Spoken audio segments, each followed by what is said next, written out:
Today I'm working on a 78 XL350.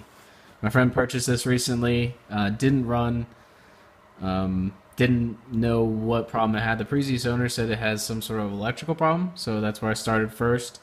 It wasn't getting spark, and this does use a point system, so I kind of wanted to go over that a little bit. This is the point system. It's going to be challenging, bear with me. This is the point system for this particular bike. Goes for a lot of XRs, old XRs, XLs. Use this basic system. It was very clean in here, so I figured, the points had been replaced or at least cleaned at one point in time. I did test the ignition coil. The ignition coil was good, so that led me to this. And I did test the point system before taking the cover off, and that still was bad as well. But once I got it open, I was like, well, this is all clean and new, should be working fine. So I was like, maybe it could be the ignition timing, and sure enough, that's what it was. To set the ignition timing, those two marks right here and right here, that mark and that mark, you line those up, and when the engine is in top dead center, which is on the crankshaft. So I'll show you top dead center if I can get there. Oh, crap.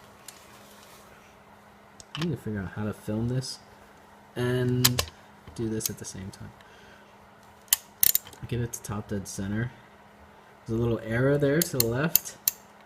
Okay, so there's my firing mark. Is right underneath of the F is where the firing mark should be. For some reason this does not have a firing mark on there, but that's right about there is where it should be firing, and it should have a mark there. So that's also, this is the generator or alternator, whatever you want to call it, is in really good shape as well. So this has been replaced at one point in time. All of this has been. I think it's just the aftermarket one that's on here doesn't have a mark for some reason right there, but that's where the firing mark should be. Up here you have your top dead center mark right there. Where'd my little arrow go? There we go. God damn it.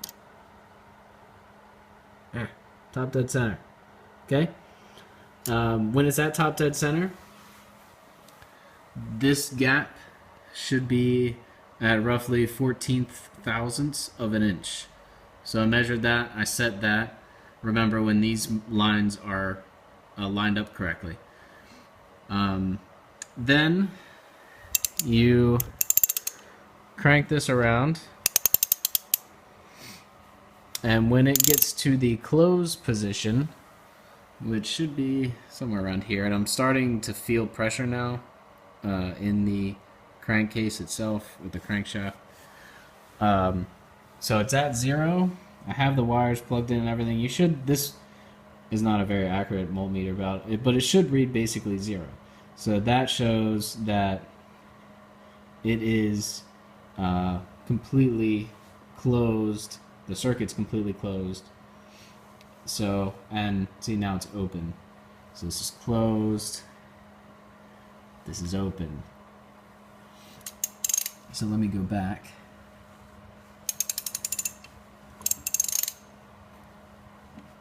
So when it fires, so now I'm coming around to where it should fire, and it's reading nothing on the voltmeter.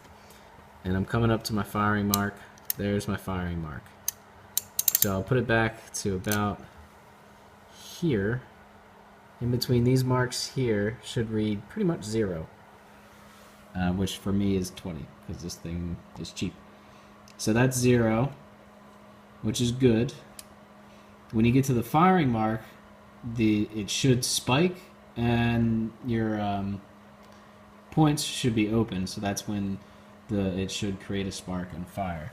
So when I get to the firing mark, which is right there, there is a spike. So I'll show you. I'll just turn back and forth. Nothing, and then it fires. So that's how a point system works, and that's how you time up a point system. It's a very horrible video, I know, but I just have my iPhone. I need to figure out how to get better videos and to do better editing of things.